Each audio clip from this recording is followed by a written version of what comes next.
Sun up, sun down. I know now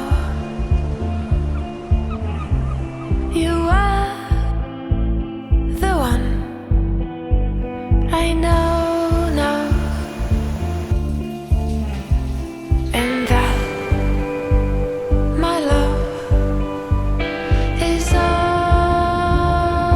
there is. And don't say you're sorry about it all. Hello， 大家，我是 Dory， 我们来冰岛了。我们刚刚已经租好车，然后开上了，现在从在机场这边往雷克雅未克市区的宾馆开，差不多是45分钟。我们今天会在雷士暂住一晚，补给一下，然后明天开始自驾。到酒店啦，它没有停车场，门口的街趴都是 P2， 好像是比较贵的那种。前台推荐我们来这个海边的停车场。雷士的停车位分不同等级，从 P1 到 P4， 价格也是从高到低。我们现在停的是 P3， 周末是不收费的，今天刚好是礼拜天，不用交钱。这个车是租的10天，对1200。对，但是已经包了全部保险。对，它这个是 fully covered。像刚刚那个柜台跟我们说，如果车子有任何的损伤，我们都不需要付钱。对，它这个保险这边保险比较贵，大概占总的 cost 的40%吧，差不多。一半了快。它这边有一点点crack。但我们去问了柜台的人，他们拍胸脯保证说，不影响。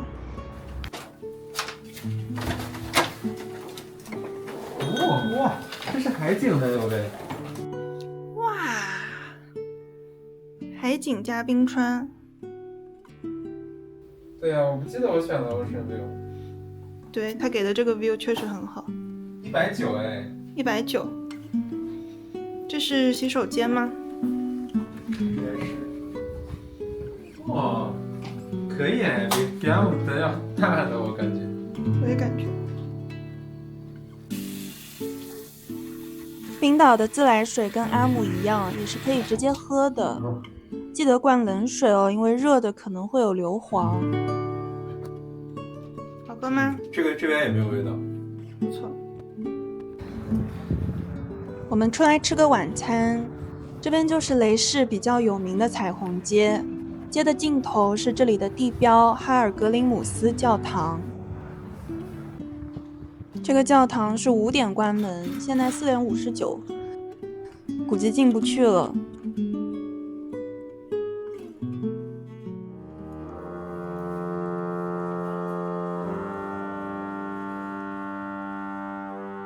像这种 P Zone 1应该就是最贵的，对，在这条主街上。是周末也要？周末也要付钱的。来吃泰国菜，因为前2天在荷兰吃了太多的西餐，所以我们现在很想吃一点亚洲食物。我点的这个是炸鱼红咖喱，配了个饭和一点点蔬菜。松松这份是什么？ Panang curry with 羊肉。羊肉的 Panang curry， 也是一样的饭。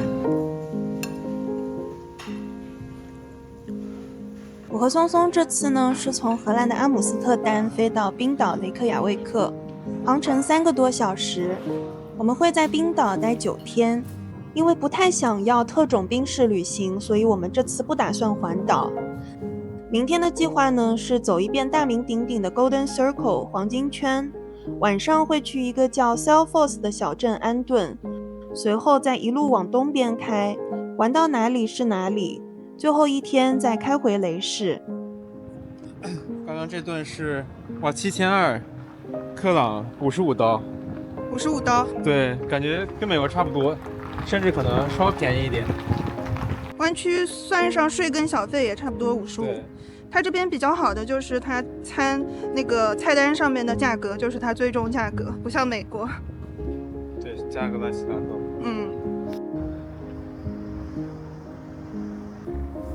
我们现在来到了这个超市，需要补给一点食物和饮料，因为明天就要开始自驾了。我们来看看水果，它这个55也是按个卖的，一个是差不多0.4美金。香蕉很便宜，它这样3捆是127，差不多就是1美金左右，感觉有20个。这提拉米苏的饼干感觉好好吃哦，还有 dark 的，dark 可能没这么甜。上面这个是269，然后5个小的，那好便宜啊！买一个试试啊？好呀。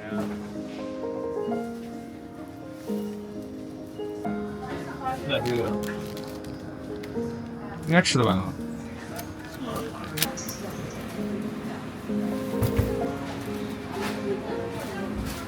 多少钱等一下？3600。3600。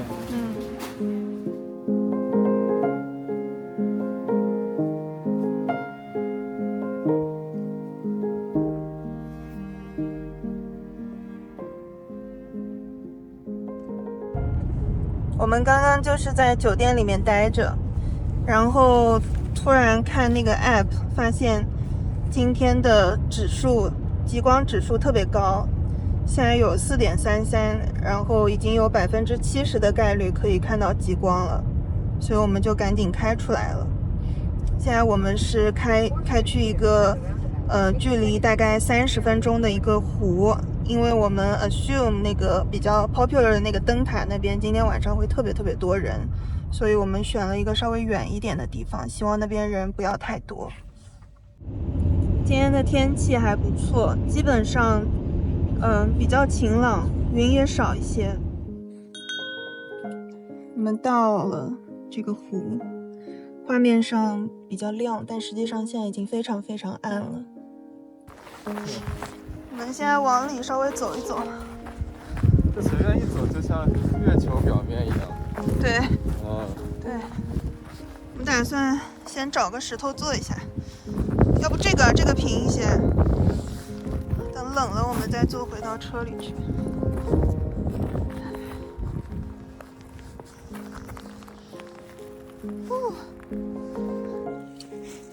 现在的 KP 值是3.67，你看它的 probability 这么高，现在是不好意思，我在吃芒果干，现在是83%的几率耶，但是天空中什么都没有。我们现在其实处于一个看什么都不知道是不是，但是看什么都有点像的阶段。这一片你看是不是有一点点亮亮绿绿的？因为我网上看说，如果极光比较微弱的话，其实肉眼是看不出来的，你要用手机看。还有包括这一条，已经能看到了，哇，这个肉眼也能看到了，宝贝。哇，好亮，我看到了绿绿的。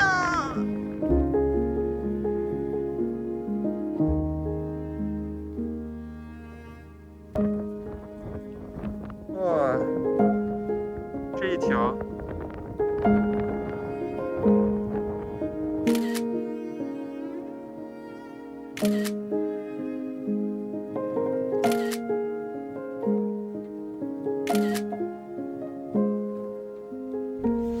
我们现在看完极光了，现在差不多是11点钟，其实等了也不久，对吧？等了差不多不到1个小时。我们是几点开始开过来？9点吧。我们9点多开过来，开到这里已经10点多了。所以还是挺幸运的。不错。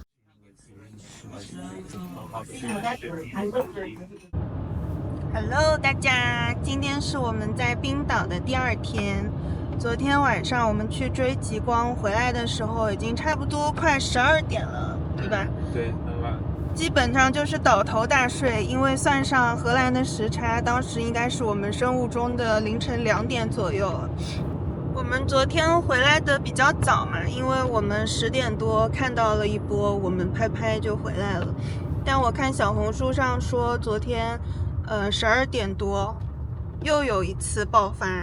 因为现在是4月份了嘛，其实极光能看到的几率也不太高了，基本上已经是最后的时间段了，而且天也黑得比较晚，所以一般12点左右是几率比较高的。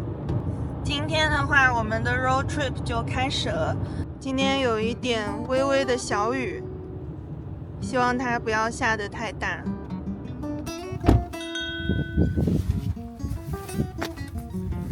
给大家介绍一下这个车吧。我们租的是这个专门选的这个 Forester， 想着它有这个斯巴鲁的 all-wheel drive 能力，但是我总感觉这个车比美国的要小，要小一些。我也感觉，就是它这个 ground clearance 好像没有美国的那么高，不知道为什么。但是你来看它这个轮胎上面都有这种雪钉的，好像这个是冰岛这边冬天租车的必备。就这种一个一个。这个呀，对。然后，但是它平常开起来的话，阻力会大一些，然后还会滋啦滋啦的。对，开平常的这种柏油路特别吵。对，暴风雪下雪的时候还没有开过，应该是比较有用。它这个停车场入口的地方，有连续大概2-3个牌子都写着你需要付钱，所以我们现在来看一下要怎么付钱。Use next machine in the visitor center， 这个 auto border 了。OK。这垃圾桶的分类有点绝，有6个。据说冰岛这里停车都是电子监管，你要是没有缴费，前脚离开停车场，后脚罚款邮件就发过来了。这个 trail 上还有小心偷窃的标志。不愧是欧洲，美国的停车场只有小心砸车。这是我们的第1站，辛格维利尔国家公园。它坐落于北美板块和欧亚板块的交接处。最著名的呢，就是它这一条位于板块之间的裂谷。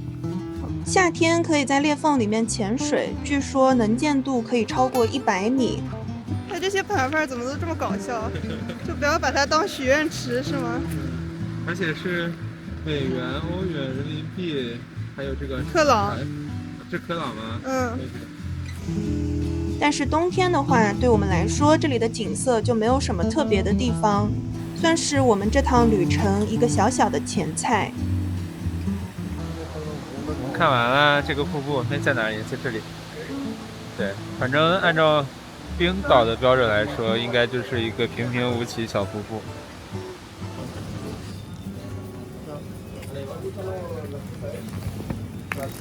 Hello， 现在我们已经回到车上了。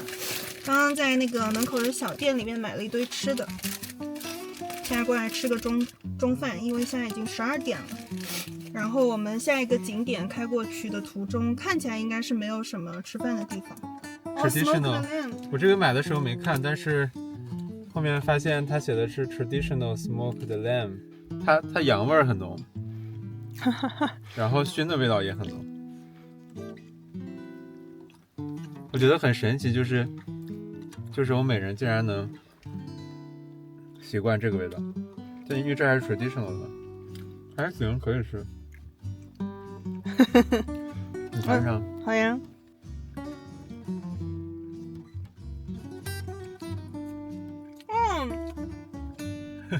这要是不爱吃羊肉的人，绝对吃不了。如果不介意吃羊，不介意很重的羊膻味的朋友，可以来冰岛试试看。我不知道北欧别的国家有没有。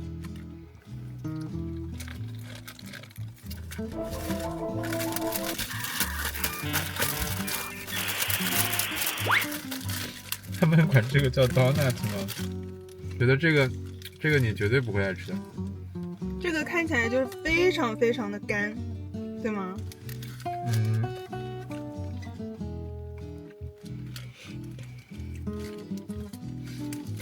感觉他们 traditional 的人吃的不咋样。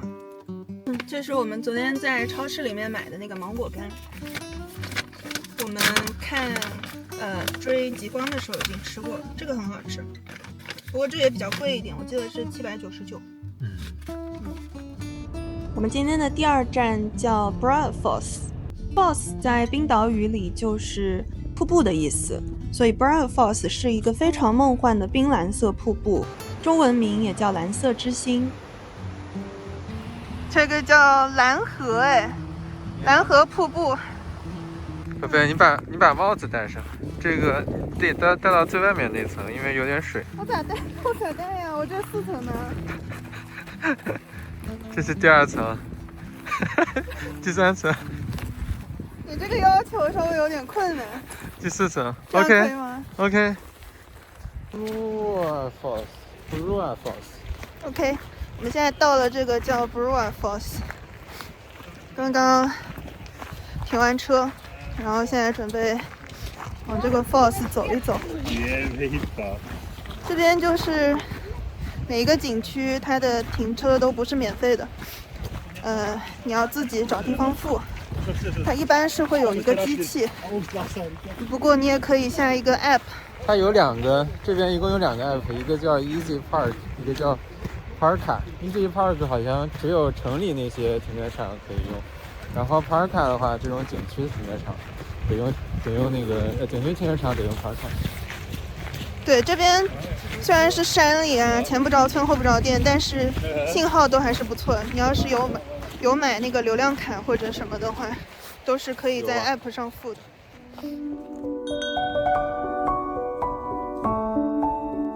从停车场走到观赏点，步行5-6分钟就到了。蓝湖确实名不虚传，美得惊心动魄。它宝石蓝的颜色来自于冰川的融水带出的矿物质，但它其实不是时时刻刻都这么蓝。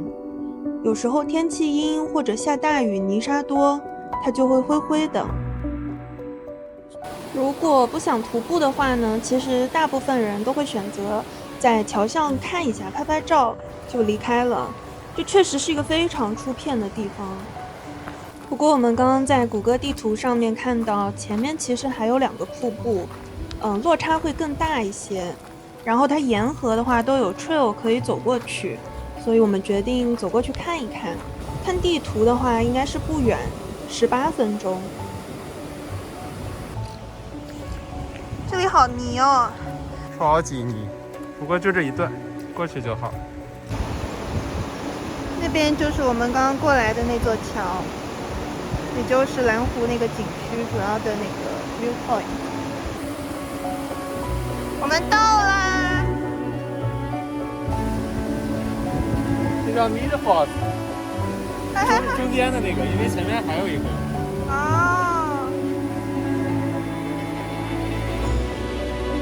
我们接着继续走，它前面还有一个更大一些的。好宽呀！对，这个它是直接坠下去的，这个在这里听的声音都是闷响，之前是哗哗哗哗哗，现在是。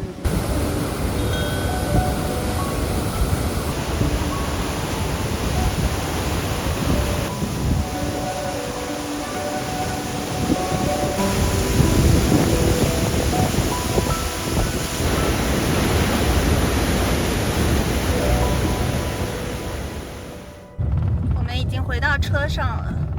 刚刚那个 trail 啊，我们经过了2个大的瀑布，最后一个确实挺震撼的啊。对，他说是18分钟，但实际上因为有很多石头，然后有很多泥地，所以我们还是花了一点时间。现在我们要去下一个景点，叫什么？什么什么 Geyser。OK， 我们要去的地方呢叫 Great Geyser， 是一大片的间歇泉。今天一天都是这样阴阴雨雨的。空气中已经可以闻到浓浓的硫磺味了。它有80到100度，你一定要 stay on task。然后这个一定也不能投硬币啊。哪里有投硬币啊？这个太好笑了吧！还是这4种钱。这个地方的话，有着大大小小20到30个地热喷孔和热泉。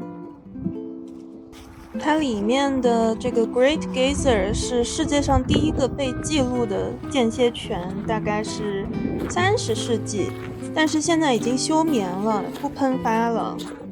目前的话，这个 Stroker 是最活跃的，大家也基本上都是来看它的。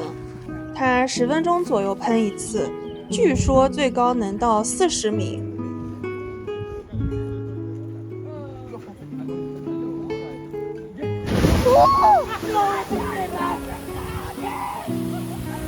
跟美国黄石公园那个间歇泉公园比起来，这个虽然高度跟持久度都要差一点，但是频率高了很多，能确保每个来的人都能看到。我是第一次看间歇泉喷发，我感觉还是挺震撼的。我们已经逛完间歇泉了，刚刚在它的礼品店买了一些这种冰岛的邮票做成的冰箱贴。这个是我们刚刚去的这个间歇泉。然后我们下一站去这个最有名的瀑布叫 Gullfoss， 应该不太需要走，直接就走到它一个观景台上就行了。对，开过去也很近，大概10分钟。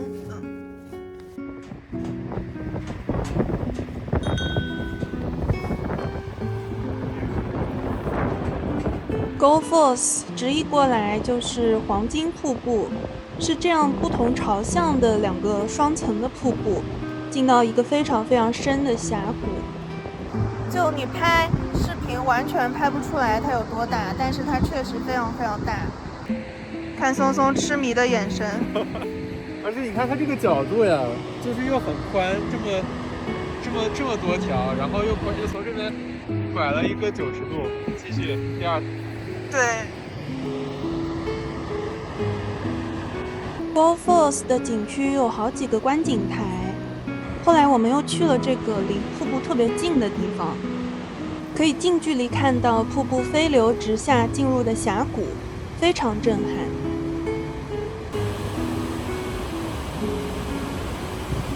我们现在看完这个瀑布了，确实非常壮观。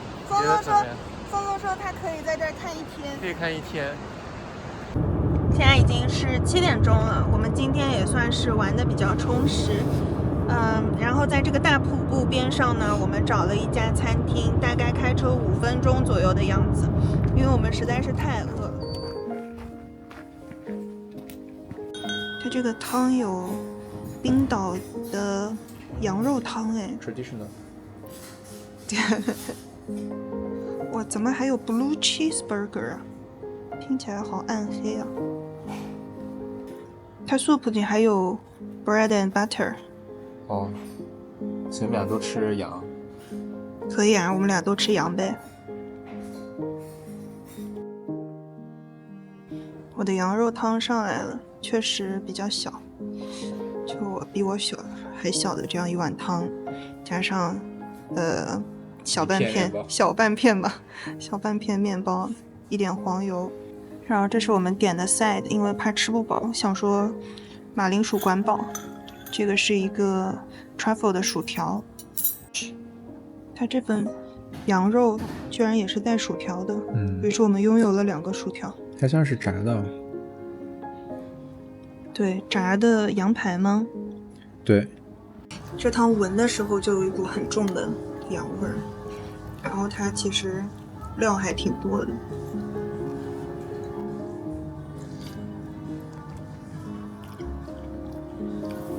我觉得还不错哎。是吧？太好了。这个菜好像还蛮普遍的。羊肉汤吗？刚刚那个餐馆里也有。它就是羊味儿确实挺重的。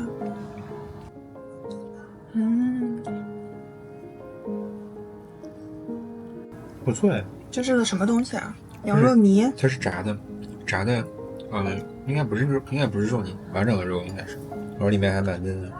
吃完出来了，刚刚这一顿一共是9800克朗，算下来差不多是美金75刀，然后人民币500块左右吧，还是比较贵的。就来冰岛之前没有想到的是，他们这边吃羊肉很多，而且他们就是不怕羊肉膻味儿。对，不知道是品种不一样还是什么，这边的羊肉我觉得比国内的还有美国的都要膻味重很多。我本来以为我是一个比较爱吃羊肉的人，然后但是今天中午的那个羊肉三明治还有晚上的那个羊肉汤颠覆了我的认知。觉得不好吃。我觉得羊肉就是最开始可能一口还行，觉得这个羊肉味道就比较羊吧，但是多吃几口就觉得不行了。对，有点腻会。这差不多就是冰岛第1集的全部内容了。可能是我对冰岛这个词的幻想太过于美好，当它突然在我面前具象化的时候，老实说我有一点点失望，觉得似乎也不过如此。